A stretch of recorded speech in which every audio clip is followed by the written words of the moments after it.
الحمد للہ وحدہ لا شریک لہ والصلاة والسلام علی من لا نبی بعدہ اما بعد فاعوذ باللہ من الشیطان الرجیم بسم اللہ الرحمن الرحیم اقم الصلاة لذکری اللہم صلی علی محمد وعلی آل محمد کما صلیت علی ابراہیم وعلی آل ابراہیم انک حمید مجید اللہم بارک علی محمد وعلی آل محمد کما بارکت علی ابراہیم وعلی آل ابراہیم انک حمید مجید۔ اللہ تعالیٰ کا احسان ہے کہ اللہ تعالیٰ نے ہمیں انسان بنایا، مسلمان بنایا، حضور اکرم صلی اللہ علیہ وسلم کا امتی ہونے کا شرف بخشا، اور اللہ تعالیٰ نے دین کا تعلق عطا فرمایا، دین کی نسبت عطا فرمائی، اہل علم کے ساتھ جوڑا۔ یہ سب اللہ کریم کے احسانات ہیں، اللہ میں اس کی شکر کی توفیق عطا فرمائے۔ آپ حضرات نے جو کام فرمایا ہے مسلسل فرما رہے ہیں حی علی الصلاۃ کے عنوان پر یا درس قرآن.com کے نام پر۔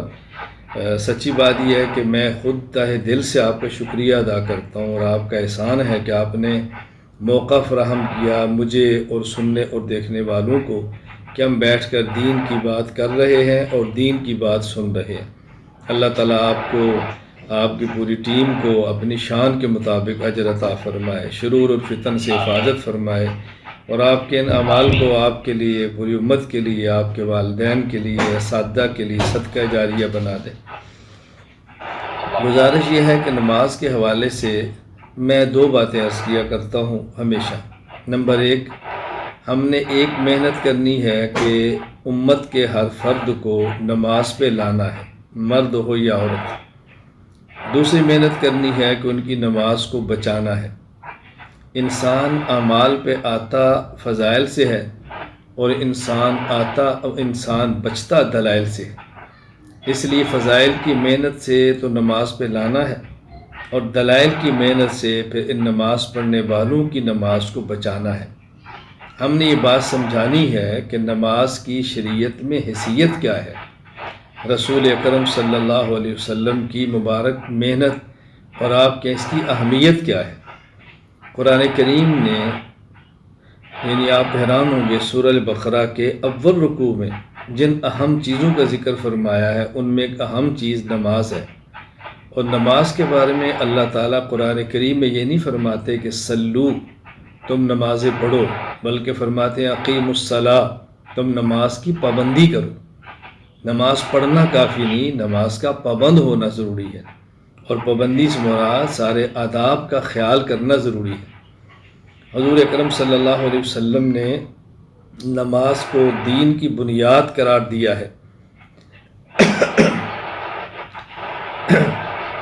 صحیح مسلم میں حدیث نمبر 8 موجود ہے۔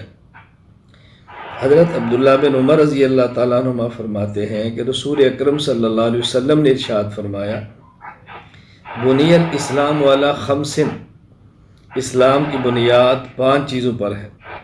نمبر 1، شہادت اللہ الہ الا اللہ ان محمد الرسول اللہ۔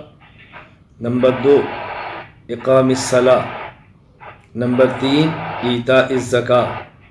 نمبر 4، الحج۔ نمبر 5، صوم رمضان۔ تو دین کا گویا 5واں ستون یہ نماز ہے، اور حضور اکرم صلی اللہ علیہ وسلم نے اس کے فضائل بیان فرماتے ہوئے ارشاد فرمایا، یہ روایت سنن ابی داؤد حدیث نمبر 425 ہے۔ حضرت عبادہ بن صامت رضی اللہ عنہ فرماتے ہیں کہ نبی کریم صلی اللہ علیہ وسلم نے فرمایا، 5 صلوات افترضہن اللہ تعالی، 5 نمازیں اللہ تعالیٰ نے فرض فرمائی ہیں۔ من احسن وضوءہن وصلاہن لوقتہن، جو شخص اچھی طرح وضو کرے، آداب کا خیال کرے، پابندی کے ساتھ وقت نماز ادا کرے، واتم رکوعہن وخشوعہن، عاجزی کا، تواضع کا خاص خیال کرے، کان لہ علی اللہ عہد ان یغفر لہ، اللہ تعالیٰ اس بندے کی مغفرت اپنے ذمے لے لیتے ہیں۔ ومن لم یفعل فلیس لہ علی اللہ عہد ان شاء غفر لہ و ان شاء عذبہ، اور اگر کوئی شخص نماز کا اہتمام نہیں کرتا، اللہ تعالیٰ چاہے تو اپنے کرم سے معاف فرما دے، چاہے تو قانون عدل سے اس کو سزا دے دے۔ تو اہم بات یہ ہے کہ ہم حضرات اور خواتین کو یہ بتائیں کہ نماز کی شریعت میں اہمیت کیا ہے، کہ جب نماز پر آ جائیں تو پھر دلائل کے ساتھ ان کی نماز کو بچایا جائے۔ شیطان پہلی محنت یہ کرتا ہے کہ کوئی شخص نیک عمل نہ کرے، دوسری محنت کرتا ہے کہ نیک عمل کرے تو پھر اس کا نیک عمل قبول نہ ہو۔ جہاں تک تعلق ہے نیک عمل کرنے کا، اس کے لیے تو بنیادی چیز ہے ہمت۔ فضائل دیں، ترغیب دیں، لوگ اندر ہمت پیدا کریں تاکہ وہ نماز پڑھیں۔ ہمارے اور آپ کے اس پروگرام کا نام حی علی الصلاۃ ہے۔ اگر اسی پر غور کر لیا جائے تو دیکھیں، حکم ہے کہ جب مؤذن اذان دے تو آپ اس کی اذان کا جواب دو، اور جواب کیسے دینا ہے؟ وہ اللہ اکبر کہے تو آپ بھی اللہ اکبر کہو۔ واشہد ان لا الہ الا اللہ کہے، آپ اشہد ان لا الہ الا اللہ کہو۔ وہ اشہد ان محمد رسول اللہ کہے، آپ اشہد ان محمد رسول اللہ کہو۔ وہ جب حی علی الصلاۃ کہے تو پھر حی علی الصلاۃ نہیں کہو، پھر لا حول ولا قوۃ الا باللہ کہو۔ تو یہ حی علی الصلاۃ کے موقع پر یہ جواب کیوں بدلا ہے؟ یہ سمجھایا گیا ہے کہ اپنی زبان سے اللہ اکبر کہنا آسان ہے، اپنی زبان سے اشہد ان لا الہ الا اللہ کہنا آسان ہے، اپنی زبان سے اشہد ان محمد رسول اللہ کہنا آسان ہے، لیکن اس کے تقاضوں پر عمل مشکل تھا۔ اب فرمایا یہ کہو لا حول ولا قوۃ الا باللہ، اے اللہ میں نے زبان سے تو کہہ دیا ہے، لیکن عمل کی توفیق تب ہوگی جب آپ طاقت دیں گے، آپ ہمت دیں گے، آپ کی یہ کرم اور فضل آپ کا میرے ساتھ ہوگا، ورنہ نہیں ہو سکتا۔ تو نماز پر آنے کے لیے بنیادی طور پہ دو چیزیں ہیں، اور یہ میں بڑے وثوق کے ساتھ کہتا ہوں۔ نمبر 1 ہمت، نمبر 2 اذان کا جواب سمجھ کر جیسے دینا چاہیے۔ میرے علم میں ایک شخص بھی دنیا میں ایسا نہیں ہے کہ جو اذان کا جواب دے اور سمجھ کر دے اور پھر وہ اذان سن کر مسجد میں نماز کے لیے نہ آئے، یا خاتون اور اذان کا جواب دے اور نماز نہ پڑھے۔ میرے علم میں ایک شخص بھی ایسا نہیں۔ بس یہ اذان کا جواب دینا سمجھا دیں اور اذان کا جواب سمجھ آ جائے کہ ہم کیا کہہ رہے ہیں تو اللہ تعالیٰ توفیق عطا فرما دیتے ہیں۔ پھر جب آ جائے تو پھر ہمیں دلائل کے ساتھ نماز کو بچانا بھی چاہیے، کیونکہ پھر دائیں بائیں سے ایک اور محنت شروع ہو جاتی ہے کہ آپ کی نماز سنت کے مطابق نہیں ہے، آپ نے یہ غلط کیا ہے، آپ نے یہ غلط کیا ہے۔ پھر ہمیں دلائل کے ساتھ سمجھانا چاہیے کہ ہماری نماز الحمدللہ سنت کے مطابق ہے، اور میری باقاعدہ اس پر مستقل ایک کتاب موجود ہے، نماز اہل سنت والجماعت، جو اردو میں بھی ہے، پشتو میں بھی ہے، اس وقت فارسی میں بھی ہے، انگریزی کے اندر بھی ہے، کئی زبانوں کے اندر بھی آ گئی ہے۔ اس میں ہم نے صرف دلائل جمع کیے ہیں، چونکہ فضائل کی بحمدللہ محنت تو ہمارے ہاں اکابر تبلیغی جماعت بھی فرما رہے ہیں، خانقاہیں بھی فرما رہی ہیں، ہمارے علماء بھی فرما رہے ہیں، تو اس کے لیے ضروری تھی کہ دلائل دے دیے جاتے۔ خیر میں نے عرض کیا، خلاصہ یہ ہے کہ ہمیں 2 کام کرنے چاہیے۔ نمبر 1 فضائل کے ساتھ نماز پہ لانا چاہیے، اور دلائل کے ساتھ امت کی نماز کو بچانا چاہیے۔ جزاک اللہ خیرہ۔ فضائل اور دلائل اللہ پاک ہمیں سننے سمجھنے کی توفیق عطا فرما دیں۔ حضرت اگلا سوال یہ ہے، اور آپ سے یہ درخواست بھی ہے کہ تھوڑا سا آواز کے ساتھ آپ میں مستفیض فرما دیجیے گا۔ حضرت اگلا سوال یہ ہے کہ بعض ہمارے بھائی ہیں جو نماز صحیح طریقے سے ادا نہیں کرتے، تو میرے خیال میں یہ مناسب ہے کہ نماز کی وہ عمومی غلطیاں جو عموماً لوگ انفرادی یا اجتماعی نماز پڑھتے ہوئے غلطی کرتے ہیں اور اس طرف ذہن نہیں جاتا، اگر ان غلطیوں کی نشاندہی آپ فرما دیں تاکہ ان کو دور کیا جائے اور صحیح نماز ادا کی جائے۔ اللہ آپ کی توفیق عطا فرمائے۔ مولانا محمد ریاض صاحب، اللہ آپ کو جزائے خیر عطا فرمائے، بہت معقول آپ نے سوال فرمایا ہے۔ اصل تو یہ ہے کہ نماز کے طریقے پر گفتگو کرنا ایک وسیع اور کھلا وقت چاہیے۔ آدمی اول تا آخر ایک ایک رکن پر تفصیل سے بات کرے۔ فی الحال چونکہ وقت کم ہے، میں مختصر بات عرض کرتا ہوں کہ نماز کا صحیح طریقہ کیا ہے۔ سب سے پہلے ہم نے نماز میں کھڑا ہونا ہے۔ کھڑے ہوتے وقت ہم نے پاؤں کے درمیان فاصلہ کتنا رکھنا ہے؟ اگر آپ قرآن کریم سے پوچھیں گے تو پہلا پارہ ہمیں جواب دیتا ہے وَاتَّخِذُوا مِن مقام ابراہیم مصلی۔ جب آپ طواف کریں تو 2 رکعت پڑھیں، اور ان 2 رکعت میں آپ نے وہ کہاں 2 رکعت پڑھنی ہے؟ مقام ابراہیم کو مصلی بناؤ، مقام ابراہیم کو۔ حکیم الامت حضرت تھانوی رحمہ اللہ فرماتے ہیں اصل یہ ہے وہ جو مقام ابراہیم پتھر ہے اس کو مصلی بنائیں۔ کیا معنی؟ آپ اس پر کھڑے ہو کر پڑھیں، یہ تو چونکہ ممکن نہیں ہے، اس لیے حکم ہوتا ہے کہ اس کے قریب جو جگہ قریب سے قریب ملتی جائے وہاں پڑھیں۔ اب مقام ابراہیم کے اوپر اگر آپ کھڑیں گے تو وہاں حضرت ابراہیم علیہ السلام کے 2 پاؤں کے مبارک نشان لگے ہوئے ہیں، تو آپ دیکھیں وہاں پاؤں کے درمیان کتنا فاصلہ ہے۔ آپ اس سے اندازہ کر سکتے ہیں کہ نماز جب پڑھیں تو پاؤں کے درمیان فاصلہ کتنا ہونا چاہیے۔ اس کے لیے ضروری ہے کہ آدمی اپنے جسم کو، جسامت کو، جسم کے حجم کو دیکھ کر فیصلہ کرے، نہ تو اتنا ملائے کہ پاؤں کے ساتھ پاؤں مل جائیں اپنے، نہ اتنا وسیع کرے کہ آدمی کو دقت پیش آئے۔ معمول کے مطابق آدمی اپنے پاؤں کو رکھے، پھر انگلیاں قبلہ رخ رکھے، تاکہ نماز پڑھتے وقت ہمیں حکم ہے کہ ہم اپنا رخ قبلہ کی طرف کریں، صرف چہرہ نہیں، پورا رخ۔ رخ کا معنی یہ ہوتا ہے کہ جسم کے تمام اعضاء کا رخ قبلہ کی طرف ہو، لہٰذا نماز پڑھتے وقت پاؤں کو اس طرح نہ کھولیں کہ پنجے دائیں اور بائیں مڑے ہوں، بلکہ سیدھے قبلہ رخ، اس کا اہتمام کریں۔ پھر جب ہم نے کھڑا ہونا ہے تو اپنی نگاہ کو وہاں رکھیں جہاں سجدہ کرنا ہے، اور ہماری نگاہ وہاں پڑنی ہے، اس کا بھی خیال کریں۔ جب ہاتھ اٹھانے ہیں تو اس کا اہتمام کریں مردوں کے لیے کہ ہاتھ اٹھاتے وقت اس حیت کا خیال کریں آپ کے انگوٹھے یہ کان کی لو کے برابر آ جائیں، یہ ہتھیلی آپ کی کندھے کے برابر آ جائیں، انگلیاں بالکل آپ کی سیدھی ہوں، اور یوں سیدھا کر کے آدمی اپنے ہاتھوں کو باندھے۔ اپنا دایاں ہاتھ اپنے بائیں ہاتھ کے اوپر یوں رکھیں کہ دائیں ہاتھ کی ہتھیلی بائیں ہاتھ کی ہتھیلی کی پشت پر آ جائے۔ یہ انگوٹھا جو چھوٹی انگلی ہے اس سے آپ گٹے سے جگہ پکڑ لیں، درمیانی 3 انگلیاں آپ کی کلائی پر آ جائیں، اور ہاتھ کو ناف کے نیچے باندھ لیں مردوں کے لیے۔ خواتین اپنے ہاتھ یہ سینے کے اوپر یوں ہاتھ کے اوپر ہاتھ رکھ کے باندھیں۔ پھر ثنا پڑھیں، تعوذ ہے، تسمیہ ہے، اگر اکیلے ہیں تو پھر سورۃ فاتحہ ہے، ساتھ سورت ملائیں، امام کے پیچھے ہیں تو ثنا کے بعد خاموشی اختیار کریں۔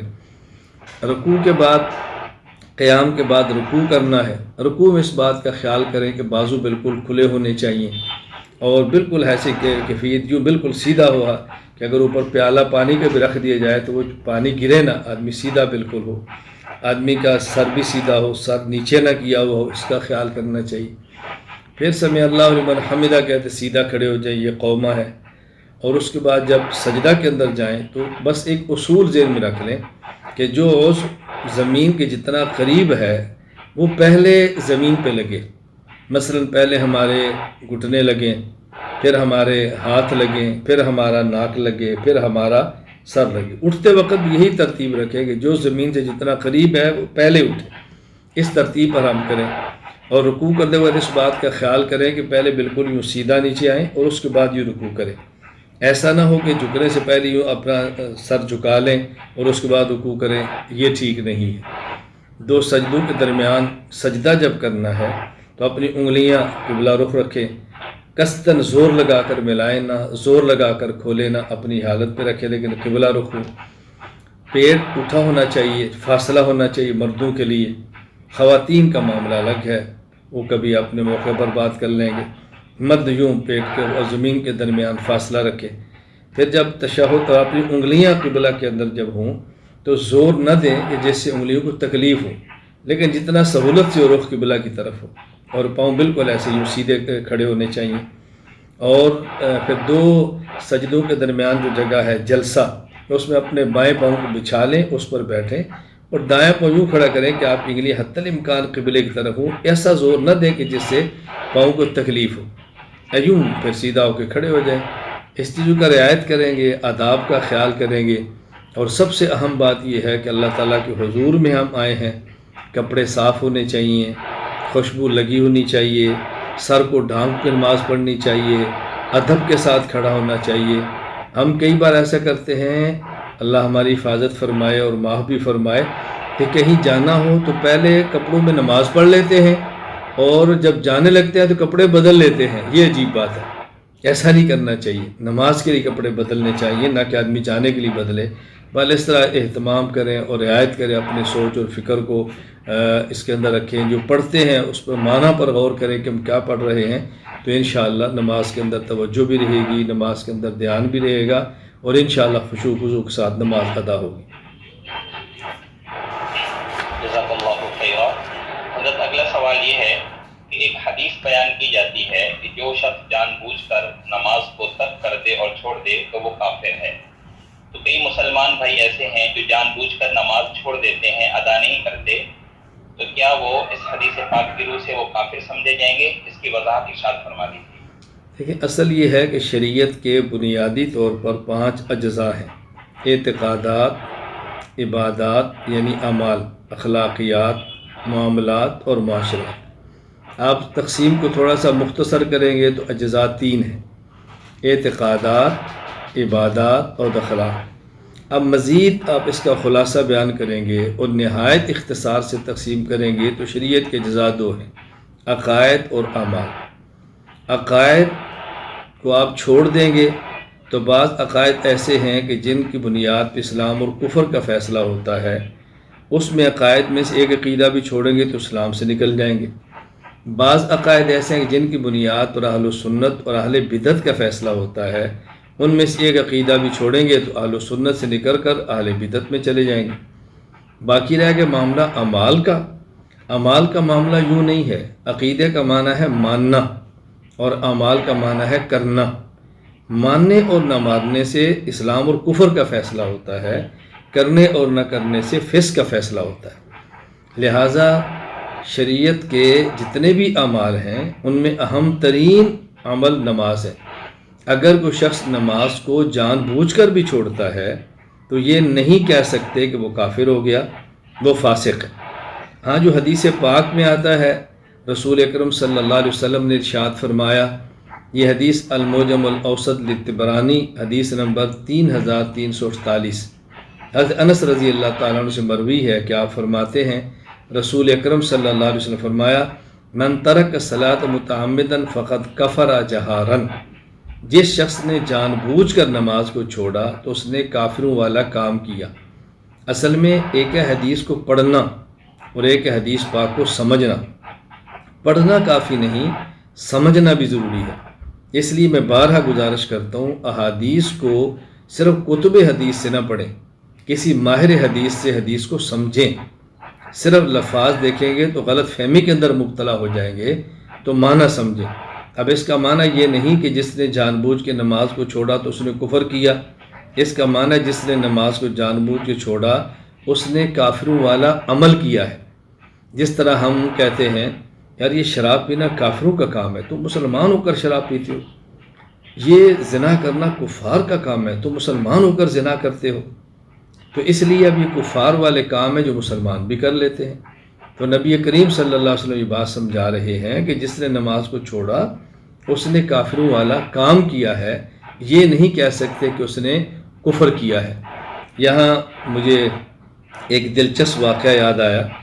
امام تاج الدین ابو النصر عبد الوہاب بن علی بن عبد الکافی السبکی رحمہ اللہ تعالی، جن کی وفات سن 771 ہجری میں، حضرت نے طبقات الشافعیہ الکبریٰ میں ایک واقعہ بہت پیارا نقل کیا ہے۔ حضرت امام احمد بن حنبل رحمہ اللہ نے فرمایا کہ جو جان بوجھ کے نماز چھوڑتا ہے وہ کافر ہے۔ حضرت امام شافعی رحمۃ اللہ علیہ نے امام احمد بن حنبل رحمہ اللہ سے پوچھا، اچھا جس نے جان بوجھ کے نماز چھوڑی وہ کافر ہو گیا، تو اب اس کے مسلمان ہونے کا طریقہ کیا ہے؟ امام احمد بن حنبل فرمانے لگے، اس کا طریقہ یہ ہے کہ کلمہ پڑھے اور مسلمان ہو جائے۔ حضرت امام شافعی نے فرمایا کلمہ تو وہ پہلے ہی پڑھتا، اس نے کلمہ چھوڑا تو نہیں ہے۔ یا تو کلمہ چھوڑ دیتا، آپ کہتے کلمہ پڑھو مسلمان ہو، کلمہ تو پڑھ رہا ہے۔ حضرت امام احمد بن حنبل فرمانے لگے وہ نماز پڑھے۔ تو حضرت امام شافعی نے فرمایا جب نماز چھوڑ کے کافر ہو گیا ہے، اب وہ کل نماز پڑھے گا تو کافر کا تو عمل قبول ہی نہیں ہوتا، تو یہ کیسے مسلمان ہوگا؟ حضرت امام احمد بن حنبل رحمہ اللہ جیسا امام، ان کے بارے میں آتا ہے فنقطع احمد وسکت، امام احمد بن حنبل خاموش ہو گئے اور امام شافعی کی دلیل کا کوئی جواب نہیں دے سکے۔ اب ظاہر ہے کتنی پیاری بات کی ہے۔ یہ حضرت امام شافعی امام احمد کے درمیان ایک مناظرہ تھا۔ میں سے یہ بھی عرض کروں گا کہ مطلب مناظرہ برا نہیں ہوتا، ہمارے اس کا مفہوم غلط ہو گیا ہے۔ تو آپس میں تکلم کرنا، خیر کی نیت سے ایک دوسرے کو بات سمجھانا، دلائل کو پیش کرنا، تو اس لیے جان بوجھ کر نماز چھوڑنا بہت بڑا جرم ہے، یہ کفار کا کام ہے، لیکن اس سے آدمی کافر نہیں ہوتا۔ ہمیں فتویٰ بازی سے احتیاط کرنی چاہیے، اور چھوٹی چھوٹی بات پر کفر کے فتوے جو دیتا ہے غلط کرتا ہے، اور میں سمجھتا ہوں کہ علماء میں سے کام تو ایسا کوئی نہیں کرتا ہوگا۔ اللہ تعالیٰ ہمیں سمجھ عطا فرمائے۔ آمین آمین، جزاک اللہ خیرا۔ حضرت اگلا سوال آپ سے یہ ہے کہ عام طور پر لوگوں میں یہ بات مشہور ہے اور یہ خیال کیا جاتا ہے کہ اگر کوئی آدمی نماز پڑھنا بھول گیا ہے یا سو جائے اور سونے کی وجہ سے اس کی نماز رہ گئی تو اس شخص کے ذمے نماز کی قضا واجب نہیں ہے، بلکہ وہ توبہ استغفار کر لے، اللہ معاف کر دے گا۔ تو یہ خیال کہاں تک درست ہے؟ قرآن و حدیث کی روشنی میں آپ اس کی وضاحت ارشاد فرما دیں۔ دیکھیں، نماز اتنی اہم ہے کہ جس کے چھوڑنے کی گنجائش نہیں ہے، تو یہ کیسے ہو سکتا ہے کہ اس نماز کی قضا کا شریعت حکم نہ دے؟ نماز کوئی جان بوجھ کر چھوڑے، بھول کر چھوٹ جائے، سویا تھا اور نماز نہ پڑھ سکا، عذر یا بلا عذر کسی وجہ سے نماز چھوٹے تو اس کی قضا کرنی چاہیے۔ اس پر ادلہ شرعیہ بڑے مضبوط دلائل موجود ہیں۔ مثلا قرآن کریم سورہ طٰہٰ آیت نمبر 14، اننی اللہ لا الہ الا انا فاعبدنی واقم الصلاۃ لذکری، اس آیت کے تحت حضرت امام ابو عبداللہ محمد بن احمد الانصاری القرطبی رحمہ اللہ تعالی، جن کی وفات سن 671 ہجری، وہ الجامع احکام القرآن جو معروف ہے تفسیر قرطبی کے نام سے، اس میں فرماتے ہیں فَأَمَّا مَنْ تَرَكَ الصَّلَاةَ مُتَعَمِّدًا فَالْجَمْهُورُ أَيْضًا عَلَى وُجُوبِ الْقَضَاءِ عَلَيْهِ وَإِنْ كَانَ عَاصِيًا، اگر کسی شخص نے جان بوجھ کو نماز کو چھوڑا تو علماء کی رائے یہ ہے کہ ایسے شخص کو نماز لٹانی چاہیے، اس کے ذمہ نماز کی قضا واجب ہے۔ ہاں، نماز کو چھوڑنے سے یہ گناہ گار ضرور ہوگا۔ اور صحیح مسلم حدیث نمبر 627، حضرت علی رضی اللہ تعالیٰ عنہ فرماتے ہیں رسول اکرم صلی اللہ علیہ وسلم نے یوم الاحزاب یعنی غزوہ خندق کے موقع پر جب آپ کی عصر کی نماز فوت ہو گئی اور مشغولیت کی وجہ سے خندق کھودنے میں اتنے مشغول تھے کہ عصر کی نماز نہ پڑھ سکے، تو رسول اکرم صلی اللہ علیہ وسلم نے ارشاد فرمایا ملأ اللہ بیوتہم وقبورہم نارا، آپ نے ایک تو کفار کے لیے بہت سخت بد دعا فرمائی، بہت سخت بد دعا فرمائی جو میں نے کلمات پڑھے ہیں۔ پھر ثم صلاها بین العشاءین، نبی کریم صلی اللہ علیہ وسلم نے مغرب اور عشاء کے درمیان اس عصر کی نماز کو لٹایا، یعنی آپ کی جو عصر کی نماز رہ گئی تو آپ نے اس عصر کی نماز کو مغرب کے بعد ادا فرمایا۔ خود رسول اکرم صلی اللہ علیہ وسلم اپنی نماز کو لٹا رہے ہیں، تو ہم کیسے کہہ سکتے ہیں کہ نماز کو لٹانا نہیں، نماز کی قضا ہمارے ذمہ ہے۔ حضرت علامہ محی الدین ابو زکریہ یحییٰ بن شرف النووی رحمہ اللہ تعالی، جن کی وفات 676 ہجری میں ہے، المجموع شرح المہذب میں فرماتے ہیں اجمع العلماء الذین یعتد بهم علی ان من ترک الصلاۃ عمدا لازمہ قضاؤها، علماء کے اس بات پر اتفاق ہے جو اہل علم ہیں، قابل قدر ہیں، کہ جس شخص نے جان بوجھ کے نماز کو چھوڑا تو اس شخص کی ذمہ ہے کہ وہ نماز قضا کرے اور نماز لٹائے۔ اسی طرح علامہ زین الدین بن ابراہیم المعروف ابن نجیم حنفی، وفات سن 970 ہجری، البحر الرائق میں وہ ارشاد فرماتے ہیں کہ جس شخص نے نماز چھوڑی قضا اس کے ذمہ ہے، فهو لزوم قضاء الفائتہ فالاصل فیہ ان کل صلاۃ فاتت عن الوقت بعد ثبوت وجوبها فإنه يلزم قضاؤها سواء ترکها عمدا او سہوا او بسبب النوم۔ دیکھیں، نماز ایک اہم ترین فریضہ ہے۔ اگر شخص نماز جان بوجھ کر چھوڑتا ہے یا بھول کر رہ جاتی ہے یا سو گیا اور نماز رہ گئی اور عذر ہو اور نماز رہ گئی تو اس نماز کی قضا کرنا انسان کے ذمے ہے۔ حضرت اس پہ دلائل کئی ہے کہ میں عرض کر رہا تھا کہ سورہ طٰہٰ آیت نمبر 14، اعوذ باللہ من الشیطان الرجیم اننی انا اللہ لا الہ الا انا فاعبدنی واقم الصلاۃ لذکری، اس آیت کے تحت امام ابو عبداللہ محمد بن احمد انصاری قرطبی وفات 671 ہجری الجامع احکام القرآن للقرطبی المعروف تفسیر قرطبی اس میں فرماتے ہیں فَأَمَّا مَنْ تَرَكَ الصَّلَاةَ مُتَعَمِّدًا فَالْجَمْهُورُ أَيْضًا عَلَى وُجُوبِ الْقَضَاءِ عَلَيْهِ، جو شخص جان بوجھ کر نماز چھوڑ دے، ائمہ اہل علم فرماتے ہیں کہ اس کے ذمے ہے اس نماز کو لٹانا، قضا کرنا، ادا کرنا۔ صحیح مسلم حدیث نمبر 627، حضرت علی رضی اللہ عنہ فرماتے ہیں رسول اکرم صلی اللہ علیہ وسلم نے یوم الاحزاب غزوہ خندق پر جب خندق کھودتے ہوئے آپ کی عصر کی نماز قضا ہو گئی تو آپ نے اس عصر کی نماز کو ادا بھی فرمایا، مغرب کے بعد پڑھا، لٹایا، کفار کے لیے بددعائیہ کلمات فرمائے، ملأ اللہ بیوتہم وقبورہم نارا، اے اللہ ان کے گھروں اور قبروں کو آگ سے بھر دے، ہماری عصر کی نماز ان نے ختم کی ہے، خراب کی ہے، نماز پڑھنے نہیں دی۔ پھر ثم صلاها بین العشاءین، مغرب اور عشاء کے درمیان، مغرب کے بعد آپ نے اپنی نماز کو لٹایا۔ یہ رسول اکرم صلی اللہ علیہ وسلم کا مبارک عمل ہے۔ علامہ محی الدین ابو زکریا یحییٰ بن شرف النووی وفات 676 ہجری المجموع شرح المہذب میں فرماتے ہیں اجمع العلماء الذین یعتد بهم علی ان من ترک الصلاۃ عمدا لزمہ قضاؤها، وہ لوگ جو اہل علم ہے اور ان کے علم کا اعتبار ہے، ان کا اس بات پر اتفاق ہے کہ اگر کوئی شخص نماز کو جان بوجھ کر چھوڑے تو اس نماز کی قضا اس کے ذمے ہے۔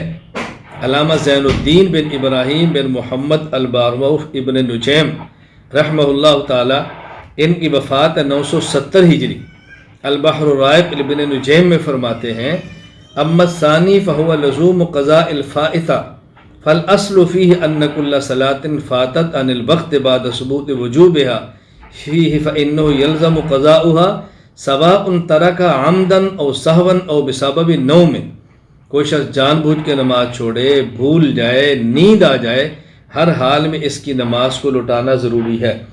یہ بات مولانا بہت اہم ہے جو میں عرض کرنے لگوں۔ عجیب بات یہ ہے کہ جو لوگ یہ بات کہتے ہیں کہ نماز چھوڑ دے تو نہ لٹائے، ان کا موقف بہت عجیب ہے۔ موقف کیا ہے؟ اگر آدمی سو جائے اور نماز رہ جائے تو لٹائے، اگر بھول جائے، نماز چھوٹ جائے تو لٹائے، اور جان بوجھ کر نہ پڑھے تو اب نہ لٹائے، اب توبہ استغفار کافی ہے۔ آپ اندازہ فرمائیں کتنا عجیب موقف ہے۔ اچھا، پھر بطور دلیل کی حدیث کیا پیش کی جاتی ہے؟ اللہ تعالی ہماری حفاظت فرمائے۔ ایک حدیث پیش کرتے ہیں صحیح مسلم حدیث نمبر 684، حضرت انس بن مالک رضی اللہ عنہ فرماتے ہیں کہ رسول اکرم صلی اللہ علیہ وسلم فرمایا من نسی صلاۃ او نام عنها فکفارتها ان یصلیها اذا ذکرها، اگر کوئی شخص نماز یعنی بھول جائے اور نماز نہ پڑھ سکے، اچھا اسی طرح اگر کوئی شخص سو جائے اور نماز نہ پڑھ سکے تو اس کا کفارہ یہ ہے کہ جب یاد آئے تو وہ نماز پڑھے، یعنی بھول جائے تو جب یاد آئے تو پڑھ لے۔ اور ایک حدیث مبارک من نام عن صلاۃ او نسیھا فلیصلیھا اذا استيقظ او ذکر، کہ جب آدمی بھول جائے، یاد آئے تو پڑھے، سو جائے، رہ جائے، جب نیند سے بیدار ہو تو نماز پڑھے۔ اب ان کی دلیل کیا ہے کہ بھول جائے پھر تو پڑھے، حدیث میں ہے، اگر یہ سو جائے، رہ جائے، پھر پڑھے، حدیث میں ہے، لیکن جان بوجھ کے چھوڑے تو پھر نہ پڑھے، توبہ کافی، چکے حدیث میں نہیں۔ میں نے اس لیے گزارش کی تھی کہ کتب حدیث کو صرف پڑھنا کافی نہیں ہے، ماہرین حدیث سے مجتہدین تو اب نہیں ہے، فقہا ہیں، فقہا سے سمجھنا ضروری ہے کہ حدیث کو سمجھیں۔ اب اگر آپ اس پہ غور کریں گے، علامہ محی الدین ابو زکریا یحییٰ بن شرف النووی وفات 676 ہجری، شرح صحیح مسلم، یعنی صحیح مسلم میں ایک حدیث موجود ہے، اس کی شرح میں امام نووی فرماتے ہیں فیہ وجوب قضاء الفریضۃ الفائتہ سواء ترکھا بعذر کنوم و نسیان ام بغیر عذر، یعنی نماز کو تو لٹانا ہے، خواہ نماز بھول کر رہ جائے، نیند سے رہ جائے، بغیر عذر کے رہ جائے، جان بوجھ کے پھر بھی۔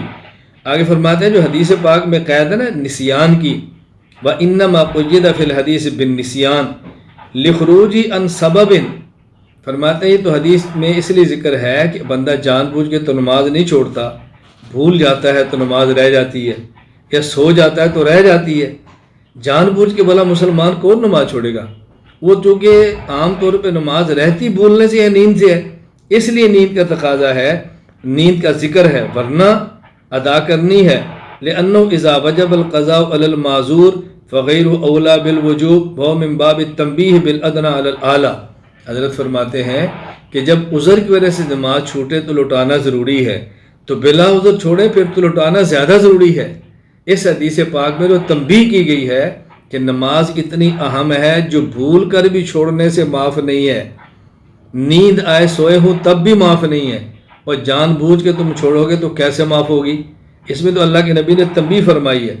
بالکل اسی طرح علامہ احمد بن غنیم بن سالم وفات سن 1126 ہجری، الفواکہ للدوانی علی رسال ابن ابی زید القیروانی، اس میں فرماتے ہیں فکفارتها ان یصلیها اذا ذکرها وما فی الحدیث خرج مخرج الغالب فلا ینافی ان متعمدا لترک یجب علیہ القضاء فی ای وقت بالاولی۔ فرمایا جو حدیث پاک میں ذکر ہے یہ اس لیے کہ عام طور پہ جو نماز رہ جاتی ہے یا سونے سے یا بھولنے سے، ورنہ جان بوجھ کے چھوڑیں گے تو نماز کو لوٹانا ضروری ہے۔ میں مولانا معذرت خواہ عرض کروں گا بات سمجھانے کے لیے، ایسے ہی ہے جیسے قرآن کریم میں ہے کہ تم نے والدین کو اف بھی نہیں کہنا اور ڈانٹنا بھی نہیں۔ اب اگر ضرورت پیش ہے کہ آدمی والدین پر ہاتھ اٹھا لے اور جوتا اٹھا لے، کوئی پوچھے بھائی تم نے کیا جرم کیا، تو وہ کہ جی قرآن کریم میں تو ڈانٹنے سے منع کیا ہے، جوتا مارنے تھپڑ مارنے سے تھوڑی منع کیا ہے، دھکا دینے سے تو منع نہیں کیا۔ ہم اس کو سمجھائیں گے، اور مسلمان آدمی اور نیک آدمی سمجھدار جب والدین کو ڈانٹنے کی اجازت نہیں ہے، اونچی آواز سے بولنے کی اجازت نہیں ہے، تو مارنے کی کیسے ہے؟ بالکل اسی طرح ہم سمجھاتے ہیں، اور اللہ سمجھ عطا فرمائے۔ میرے بھائی میری بہنوں بات کو سمجھو، بھول جائے چھوڑ جائے تو اس کی گنجائش نہیں ہے، تو جان بوجھ کے چھوڑیں گے تو پھر کیسے گنجائش ہے؟ مولانا بحمد اللہ تعالی میں بالکل اللہ کا شکر ادا کر کے عرض کرتا ہوں، کئی مرد اور بحمد اللہ تعالی کئی خواتین ایسی ہیں جو بیانات میں علماء کرام کے سنتی ہیں، پھر توبہ کرتی ہیں۔ آپ یقین فرمائیں سال ہر سال کی نمازیں وہ عورتیں لٹا رہی ہیں، سال ہر سال کی لٹا رہی ہیں۔ دنیا بہت مختصر ہے، آخرت کی ہم نے تیاری کرنی ہے، اللہ تعالیٰ سمجھ عطا فرمائے۔ بار خلاصہ یہ ہے کہ نماز جان بوجھ کے چھوٹے تب بھی لٹانی ہے، بھول کر رہ جائے تب بھی لٹانی ہے، سو جائیں تب بھی لٹانی ہے، کبھی بیماری حادثے کی وجہ سے نمازیں رہ جائیں تب بھی لٹانی ہے۔ نماز انسان کے ذمے ہے، غفلت نہیں کرنی چاہیے۔ جزاک اللہ خیر حضرت، آپ نے ماشاءاللہ بڑی وضاحت کے ساتھ ہمیں اس سے آگاہ فرما دیا اور سمجھا دیا۔ اللہ ہمیں سمجھ کی اور اس پہ عمل کی توفیق نصیب فرما دے۔ حضرت آپ سے اب ایک وقت بھی کافی ہو چکا ہے، اور ہم آپ کے بہت مشکور بھی ہیں کہ آپ ماشاءاللہ ہمیں بڑی وضاحت کے ساتھ سمجھا رہے ہیں اور وقت عطا فرمائے ہیں، اللہ کے جزائے خیر عطا فرمائے۔ حضرت اگلا سوال آپ سے یہ ہے کہ ایک عام مسلمان کا مسجد کے ساتھ کیا تعلق ہونا چاہیے؟ اللہ آپ کو جزائے خیر عطا فرمائے۔ مولانا آپ نے بات فرمائی ہے، دیکھیں ہمارا کام ہی دین ہے، اس میں جتنا وقت لگ جائے گا ہماری سعادت ہے، جو بیکار گزر جائے گا پتہ نہیں اللہ قیامت کے دن کیا معاملہ فرمائیں گے، اللہ رحم فرما دے۔ میں نے تو شروع میں بھی عرض کیا کہ آپ کا احسان ہے، بھائی عبد الخالق ہیں، آپ ہیں، کہ آپ نے اتنا موقع فراہم عطا کیا ہے۔ میں یقین کریں خدا گواہ ہے میں کوئی تکلف اور تسنع سے کام نہیں لے رہا، دل کی کیفیت بتا رہا ہوں کہ میں بہت شکریہ ادا کرتا ہوں ایسے حضرات کا جو موقع فراہم کرتے ہیں دین کا کام کرنے کا۔ اللہ آپ جزائے خیر عطا فرمائے۔ وقت تو سارا ہے ہی ہمارے ایسے کام کے لیے، مجھے تو زیادہ فکر اس کی رہتی ہے کہ آپ حضرات کا وقت قیمتی ہے، ہمارے سامعین ناظرین کا وقت قیمتی ہے، بس ان کا ہمیں خیال کرنا پڑتا ہے، ورنہ ہمارا اور کام کیا ہے سوائے نہیں کاموں کے۔ اللہ قبول فرما لے۔ اللہ آپ کو جزائے خیر عطا فرمائے۔ آپ نے بہت معقول بات فرمائی ہے مولانا۔ اصل یہ ہے کہ ہم یہ سمجھتے ہیں مسجد ہمارا مدرسہ بھی ہے، ہمارے تزکیے کی جگہ بھی ہے، عبادات کی جگہ بھی ہے، حتیٰ کہ نکاح جیسی اہم عبادت کی جگہ بھی مسجد ہے۔ پانچوں وقت کی نماز مسجد میں مردوں کو چاہیے کہ باجماعت ادا فرمائیں، خواتین یہ تکلیف نہ کریں، خواتین گھروں میں نماز پڑھیں۔ جس طرح مرد کا مسجد میں آ کے ایک رکعت پر 27 کا اجر ہے، حدیث پاک موجود ہے خواتین کا گھر میں نماز پڑھنا ایک نماز پر 25 گنا نماز کا اجر ہے، تو خواتین کا گھر میں بہتر ہے۔ مرد خیر مسجد میں آئیں، نماز پڑھیں، درس کے حلقوں میں شرکت کریں، مسجد کے امام صاحب سے اپنی زندگی کے روزمرہ کے مسائل پوچھیں، اپنی اولاد کو امام صاحب کے حوالے کریں، امام صاحب کی تعلیم و تربیت کے لیے امام صاحب سے اپنی اولاد کی تربیت کے لیے رابطہ فرمائیں، اور مسجد کے ساتھ تعاون کریں، مسجد کی مالی معاونت کریں، مسجد کی صفائی خود کریں، مسجد کا خیال کریں، حتیٰ کہ مسجد کے امام کا مالی تعاون کریں، صرف اس کو تنخواہ تک نہ رکھیں، نکاح کی فیس تک نہ رکھیں، بھرپور ان کے ساتھ تعاون کریں، اور اپنے نکاح کا مسجد میں اہتمام فرمائیں۔ رسول اکرم صلی اللہ علیہ وسلم نے خود ارشاد فرمائے اعلنوا النکاح، نکاح کا اعلان کرو، اور فرمائے اجعلوا فی المساجد، نکاح مسجد میں کیا کرو، تو نکاح مسجد میں ہونا چاہیے اور اس کا بہت زیادہ اہتمام کرنا چاہیے۔ مسجد کے ساتھ اپنے روزمرہ کے معاملات کو جوڑنا چاہیے۔ آپ یقین فرمائیں کہ اگر یہ امت مسجد کے ساتھ جڑ جائے تو انشاءاللہ العزیز اغیار کی سازشوں سے محفوظ ہو جائے گی۔ بس مسجد کے ساتھ بھی تعلق رکھیں، مسجد کے امام کے ساتھ بھی رکھیں، مسجد کے مؤذن کے ساتھ بھی رکھیں، مسجد کے خادم کے ساتھ بھی رکھیں۔ میں تو عذرائے جسے آپ کہہ لیں کہ مزاح یہ بات عرض کیا کرتا ہوں کہ عید کے موقع پر میں خود اپنے ہاں عیدگاہ میں اعلان کرتا ہوں کہ میں تو تنخواہ نہیں لیتا، اللہ کا شکر ہے میرے پاس اسباب ہیں، لیکن جو ہماری مسجد کے امام ہیں، ہماری مسجد کے مؤذن اور خادم ہیں، میں لوگوں سے کہہ کر کہتا ہوں کہ ان کو عیدی دو اور بھرپور ان کی خدمت کرو، بھرپور تعاون کرو۔ اسی طرح بھرپور تعاون کرنا چاہیے۔ میں تو بلکہ مزاح میں کہتا ہوں کہ ہمارا نکاح ہوتا ہے، جب نکاح پڑھ لیا جاتا ہے تو پھر ہمارے یہاں تو لوگ پوچھتے ہیں کہ جو امام صاحب کو کیا دینا ہے، تو ہم کہتے ہیں بھی کیا دینا ہے آپ بتاؤ، کہتے ہیں ہماری طرف تو 200 دیتے ہیں، آپ جتنا فرما دیں۔ میں نے کہا کیسی بات کرتے ہو، 200 دیتے ہیں، اللہ سے ڈرو۔ 10 لاکھ تم نے کیا برات پہ لگا دیا، 25-50 لاکھ جہیز پہ لگا دیا، اور اتنا پیسہ خرچ کیا، جب امام کی باری 200 دیتے ہیں۔ دل کھول کے امام کی خدمت کرو، اس نکاح مبارک اسی نے حلال کیا ہے، اس کو دل کھول کے۔ خیر میں یہ تو عذرائے مزاح عرض کر رہا ہوں، اصل یہ ہے کہ مسجد کے ساتھ مسلمان کا تعلق بہت گہرا اور قوی اور مضبوط جتنا ہوگا اتنا ہی انشاءاللہ اس کا ایمان محفوظ ہوگا۔ بے شک بے شک۔ حضرت اگر اجازت ہو تو کچھ ایک سوالات لائیو آپ سے آپ نے کچھ خواتین نے پوچھے ہیں، ایک دو سوال اگر آپ کی اجازت ہو تو فرمائیں۔ پوچھ سکتے ہیں؟ جی فرمائیں۔ ایک خاتون ہیں زہرا فاطمہ، انہوں نے حضرت آپ سے یہ سوال پوچھا ہے کہ 10-15 سال کی نمازیں اگر رہ گئی ہیں تو ان کے ادا کرنے کا طریقہ کیا ہے؟ نمازیں 15 سال کی ہوں یا 50 سال کی ہوں، نمازیں ساری پڑھنی ہیں۔ بس اپنا ایک اندازہ لگا رہے کہ میرے ذمے تقریباً اتنی نمازیں بنتی ہیں، اور جب نیت کرے تو نیت کر لیں کہ میرے ذمے جتنی نمازیں ان میں سے اب میں فجر کی پہلے پڑھ رہی ہوں، اب ظہر کی پڑھ رہی ہوں، اب عصر کی پڑھ رہی ہوں، بس جو نیت کے ساتھ ادا کرتی چلی جائیں۔ اور لکھنا چاہے تو لکھنے کا اہتمام بھی کر سکتی ہیں تاکہ اندازہ کہ میں نمازیں اپنی ادا کر لی ہیں۔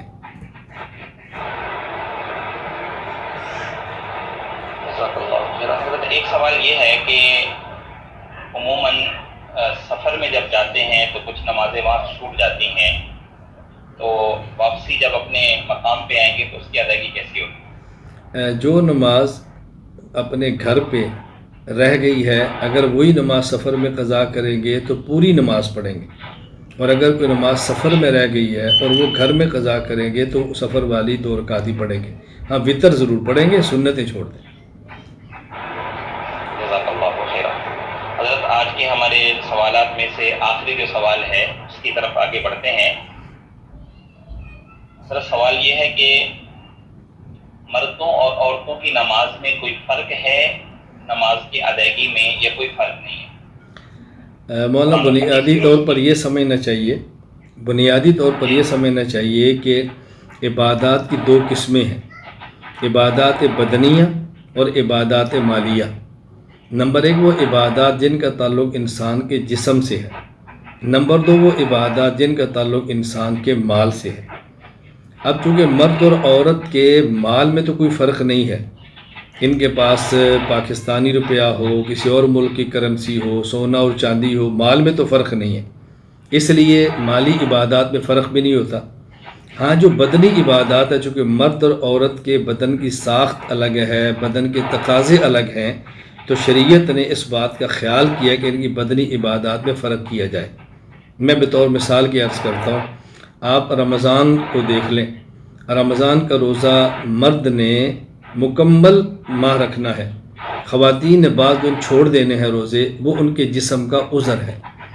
اسی طرح مرد اور عورت پہ حج فرض ہے، لیکن جہاں تک مالی استطاعت ہے وہ جتنا مرد کے پاس ہونا چاہیے آنے جانے کا کرایہ اور وہاں کا کھانا، اتنا ہی عورت کے پاس ہو تو حج فرض ہے۔ لیکن عورت کے لیے اضافی شرط یہ ہے کہ اس کے ساتھ محرم ہو۔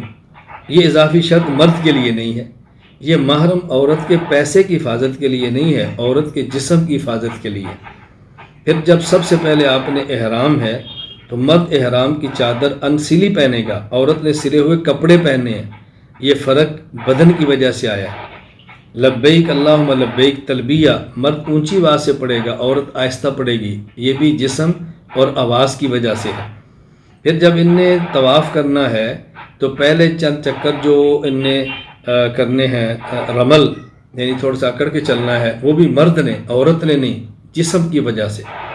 پھر چکروں میں مرد نے دایاں کندھا اپنا خالی رکھنا ہے پہلے چکروں میں، عورت نے نہیں رکھنا، یہ بھی جسم کی وجہ سے ہے۔ میں جب صفا مروہ کے درمیان سعی ہوگی تو وہ مخصوص جگہ جہاں پر سبز لائٹیں لگی ہیں تھوڑا سا دوڑنا ہے، یہ مرد نے دوڑنا ہے، عورت نے نہیں دوڑنا۔ حالانکہ سنت حضرت حاجرہ کی ہے جو عورت کو ادا کرنی چاہیے، لیکن حضرت حاجرہ اس وقت دوڑی تھی جب وہاں کوئی مرد نہیں تھا۔ اب عورت جب دوڑنا ہے تو وہاں مرد ہوں گے، اس لیے حضرت حاجرہ عورت کی سنت بھی اللہ تعالیٰ ادا ان کے بیٹوں مردوں سے کروا رہے ہیں، یہ فرق جسم کی وجہ سے ہے۔ تو بڑا واضح سی بات ہے۔ اب نماز کو دیکھیں اور زکوٰۃ کو دیکھیں۔ زکوٰۃ عبادت مالیہ ہے، یا مرد عورت درمیان کوئی فرق نہیں ہے، لیکن نماز عبادت بدنیہ ہے۔ یہاں شریعت نے مرد اور عورت کے درمیان عبادات میں فرق رکھا ہے، اور یہ فرق صاف صاف احادیث مبارکہ میں بھی آیا ہے۔ بعض مقامات کا فرق وہ احادیث میں ہے اور بعض مقامات کا فرق امت کے اجماع میں ہے۔ جس طرح قرآن کریم دلیل شرعی ہے، حدیث پاک دلیل شرعی ہے، اسی طرح اجماع امت بھی مضبوط ترین دلیل شرعی ہے، قیاس شرعی بھی دلیل شرعی ہے۔ میں حضرت بہت معذرت سے عرض کروں گا کہ ہمارے یہ بات ہی غلط چل پڑی ہے کہ یہ قرآن حدیث سے بیان کیا جائے، حالانکہ یہ کہنا چاہیے کہ یہ مسئلہ ادلہ شرعیہ کی روشنی میں بیان کیا جائے۔ جب دلائل ہمارے 4 ہیں تو ہم چاروں دلائل کو بیان کریں۔ تو بعض فرق تو احادیث میں صراحتاً ہے اور بعض فرق امت کے اجماع سے ہیں، تو دونوں چیزیں موجود ہیں۔ حضرت وائل کو نبی پاک صلی اللہ علیہ وسلم نے ارشاد فرمایا، یا وائل اذا صلیت، جب تم نماز پڑھو تو اپنے کندھوں کو، اپنے ہاتھوں کو تم نے کانوں کے برابر کرنا ہے۔ فجعل یدیک حذاء اذنیک، آگے فرمایا والمرأۃ تجعل یدیہا حذاء ثدییہا، جب عورت ہاتھ کھڑے کرے تو اپنی چھاتی کے برابر کھڑے کرے۔ اب یہاں دیکھیں فرق اللہ کے نبی نے خود بیان فرما دیا تو مسئلہ حل ہو گیا۔ اسی طرح رسول اکرم صلی اللہ علیہ وسلم نے خود فرق بیان فرماتے ہوئے فرمایا، 2 خواتین کو اذا صلیتما ثم باز اللحم الی الارض، کہ جب تم سجدہ کرو، اذا سجدتما فضم باز اللحم الی الارض، سجدے میں اپنے پیٹ کو، جسم کو زمین کے ساتھ ملاؤ، یہ آپ نے خود فرمایا۔ اسی طرح سجدے میں آپ نے فرق بیان فرمایا۔ تو مرد عورت کی نماز میں فرق موجود ہے۔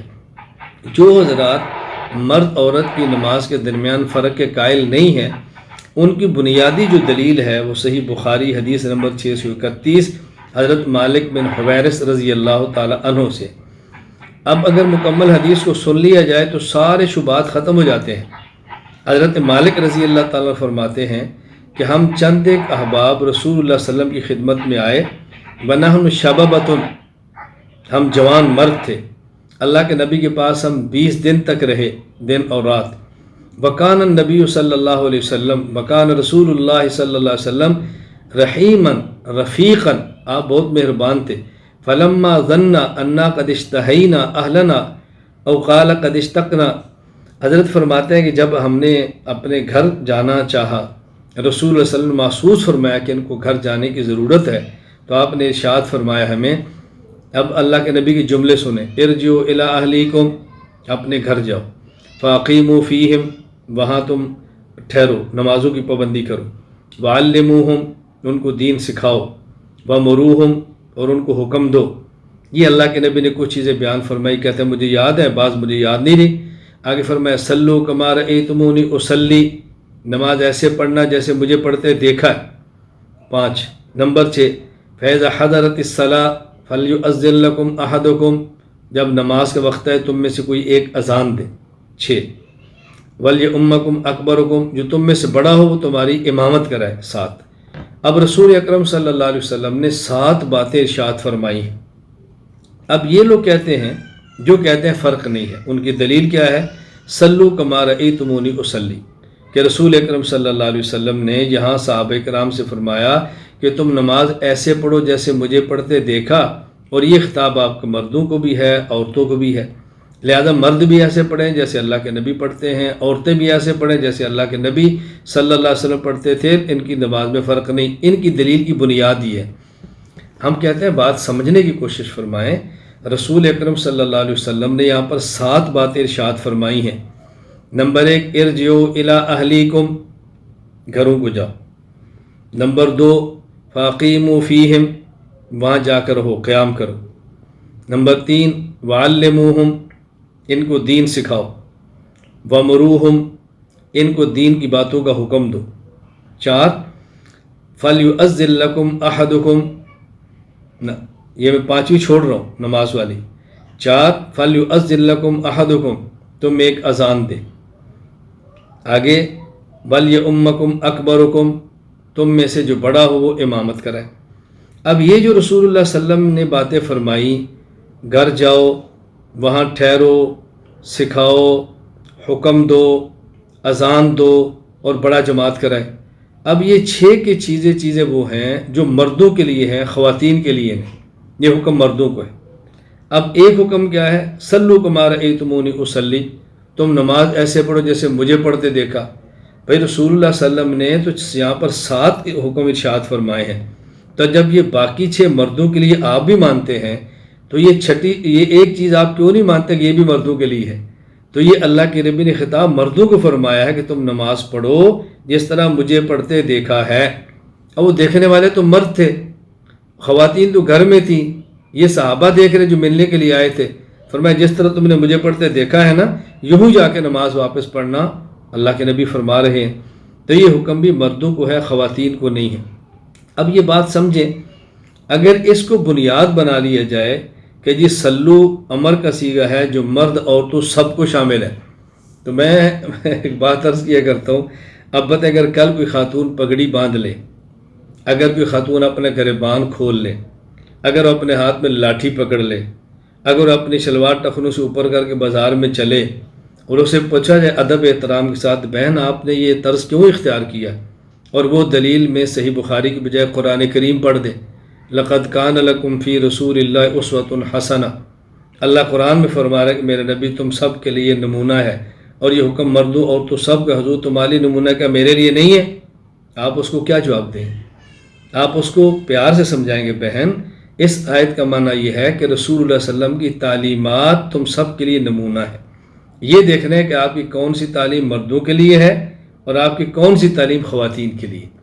اسی طرح اللہ کے نبی نے فرمایا کہ تم نماز پڑھو، اب یہ دیکھنا ہے کہ اللہ کے نبی نے مردوں کے لیے کیا طریقہ بتایا اور اللہ کے نبی صلی اللہ علیہ وسلم نے خواتین کے لیے کیا طریقہ بتایا ہے، یہ بڑی اہم چیز ہے۔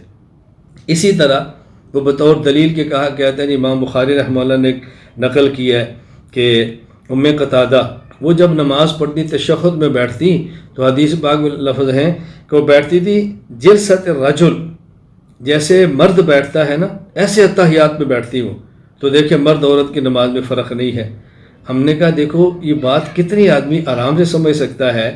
آپ کے گھر میں کوئی مہمان آئے اور آپ کی بیٹی ہو اور اس کی آواز ذرا موٹی ہو یا اس کا چلنا پھرنا لڑکوں کی طرح ہو، تو آپ کا مہمان پوچھے کہ آپ کی بچی لڑکوں کی طرح بات کرتی ہے، یہ لڑکوں کی طرح چلتی ہے، تو اسے کیا سمجھ آئے گا کہ لڑکی اور لڑکے کی چال ایک جیسی ہے یا فرق ہے؟ لڑکی اور لڑکے کی آواز ایک جیسی فرق ہے، یہ تو ماحول بتا رہا ہے فرق ہے۔ بعض باتیں ماحول سے سمجھ آتی ہیں، معاشرہ سمجھا رہا ہوتا ہے۔ تو یہ امام بخاری سمجھا رہے ہیں بھی مردوں کا جلسہ الگ ہے، عورتوں کا الگ ہے۔ ام قتادہ مردوں کی طرح بیٹھتی، بشکال یہ کہ وہ کیوں مردوں کی طرح بیٹھتی؟ امام بخاری فرماتے ہیں وَقَانَ فَقِیہَةً، وہ مجتہد تھی، اس کا اپنا اجتہاد تھا، تو ایک مجتہد کا اجتہاد کو دوسرے پر ماننا ضروری تو نہیں ہے نا۔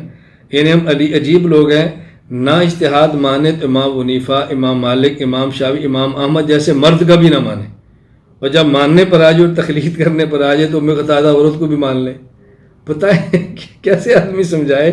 میں اکثر گزارش کرتا ہوں کہ میں کوئی تنقید نہیں کر رہا، میں کوئی تبصرہ نہیں کر رہا، میں سمجھا رہا ہوں کہ واضح نشین فرما لیں کہ مرد اور عورت کی نماز میں فرق ہے، اور یہ فرق ہمیں ملحوظ رکھنا چاہیے. یہ نقل دلائل کا بھی تقاضا ہے، عقل اور فہم کا بھی تقاضا ہے. اس لیے مرد عورتوں کی نماز میں فرق کرنا نقل اور عقل، دلائل شرعیہ اور فہم و فراست کا تقاضا ہے کہ فرق کرنا چاہیے. میں آخر میں پھر یہ گزارش کروں گا، کسی آیت یا حدیث کو پڑھ کر فیصلہ نہ فرمائیں، قرآن کریم اور ماہرین سے پوچھ کر فیصلہ فرمایا کریں، جس میں سمجھنے میں بھی آسانی ہوتی ہے اور عمل میں بھی دشواری پیدا نہیں ہوتی. اللہ تعالی ہم سب کو شریعت کے مطابق اپنی زندگی گزارنے کی توفیق عطا فرمائے. آمین آمین. جزاک اللہ خیر احسن الجزا. سر ایک لائیو سوال آیا ہے. شاہد حسین صاحب سوال کرتے ہیں کہ وتر کی نماز کی نیت کیسے کریں گے؟ وطر ہو یا فرض ہو یا سنت ہو، نیت سب کی زبان سے کرنا ضروری نہیں، بس آپ کے دل میں یہ خیال آنا چاہیے کہ میں وطر پڑھ رہا ہوں، بس اتنا ہی کافی.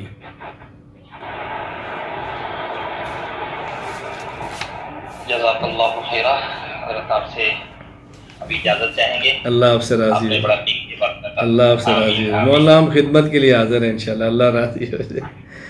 انشاءاللہ اللہ نے چاہا تو جی انشاءاللہ دوبارہ انشاءاللہ انشاءاللہ میں حاضر ہوں انشاءاللہ. آپ کا بھی شکریہ، ابھی عبد الخالق صاحب کا بھی شکریہ. اللہ آپ کو اپنی شان کے مطابق اجر عطا فرمائے. جزاک اللہ مولانا. تمام حضرات کو السلام علیکم ورحمۃ اللہ وبرکاتہ.